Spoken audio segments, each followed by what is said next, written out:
नमस्कार जी, आप सभी को। वर्तमान में आपने देखा होगा कि श्री धीरेन्द्र शास्त्री जी पद यात्रा निकाल रहे हैं। वह चाहते हैं कि हमारा जो भारत है वो हिंदू राष्ट्र बने और फिर से राम राज्य आए।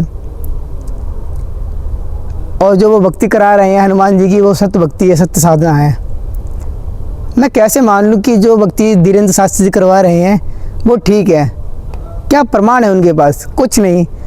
वही पर्ची खोलना जो कि सिद्धि है।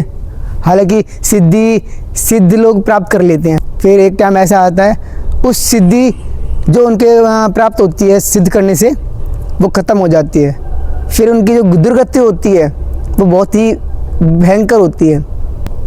माना कि इन्होंने भी सिद्धि प्राप्त की और उससे अपने जो पुण्य है उनमें से ये और समाज को लाभ दे रहे हैं आने वाले टाइम में। और लाभ भी कुछ नहीं है, ये बस ये बताते हैं आपने ये किया और आप ये सोच रहे हो, या माइंड रीडर कह सकते हैं इस बात को।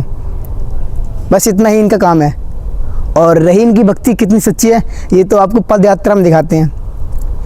तो देखिए क्लिप।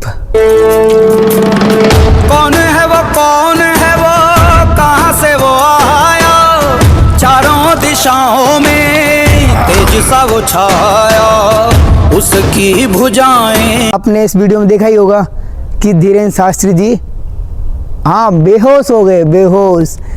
और ये किस काम के लिए गए थे? कि भगवान राम के लिए, हिंदू राष्ट्र के लिए। क्या भगवान राम, क्या भगवान हनुमान जिनकी सहायता नहीं कर सके क्यों पड़ गए बीमार? अरे मजाक थोड़ी चल रहा है भक्ति मार्ग में, है? हर कोई ढोंग कर रहे हैं। पद यात्रा निकाल दी उन्होंने, समाज को मूर्ख बना रहे हो भाई। यहाँ समाज इकट्ठा नहीं करना है, हमें दिल परिवर्तन करने हैं और दिमाग की सोच है वह परिवर्तन करनी है। औरों की सोच से पहले आपको स्वयं की सोच परिवर्तन करनी है।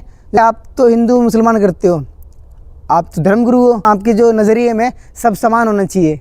आपको भगत से मतलब है, ना कि हिंदू मुसलमान से। तो मेरा आपसे हाथ जोड़ के निवेदन है, प्रार्थना है कि ये जो ढोंग है छोड़िए। सच बताइए क्या सच है?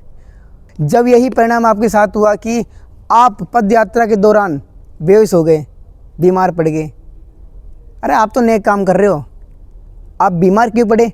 क्योंकि ये नेक काम नहीं है।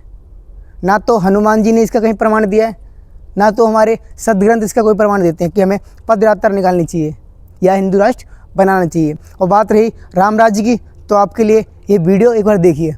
भैया श्री राम जी मर्यादा पुरुषोत्तम थे, तो आपको नहीं लगता क्या एक इंसान को अपने जीवन में उनकी मर्यादा जो बनाई गई थी वो अपने जीवन में ढालनी चाहिए? देखिए, समाज श्री राम जी को मर्यादा पुरुषोत्तम कहता है, ठीक हाँ है।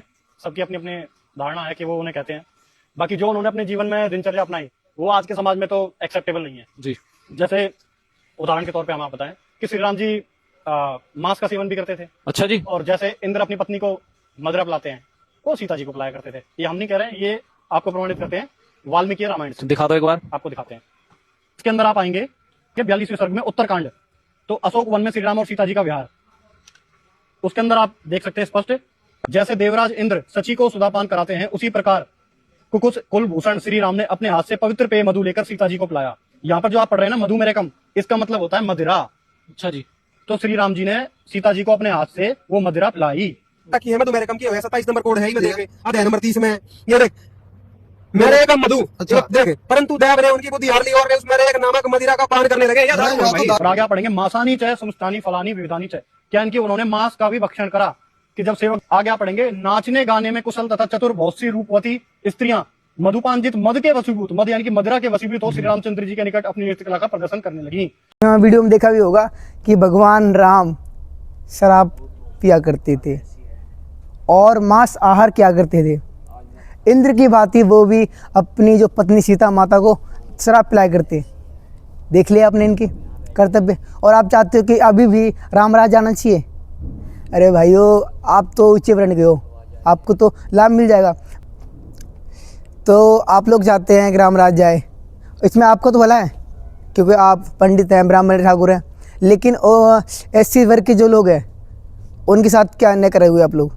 उन्हें तो फिर जीने भी नहीं दोगे, क्योंकि आपके राम राज्य जब भगवान राम स्वयं आए थे तब तो ये उनके साथ अन्याय हुआ था। राम भगवान आए थे तो उस टाइम धर्म भी नहीं थे, तो कम से कम वो मानवता को लेकर चल रहे थे। लेकिन आज के समय पे धीरेन्द्र शास्त्री जो है हिंदू मुसलमान करते रहते हैं हमेशा।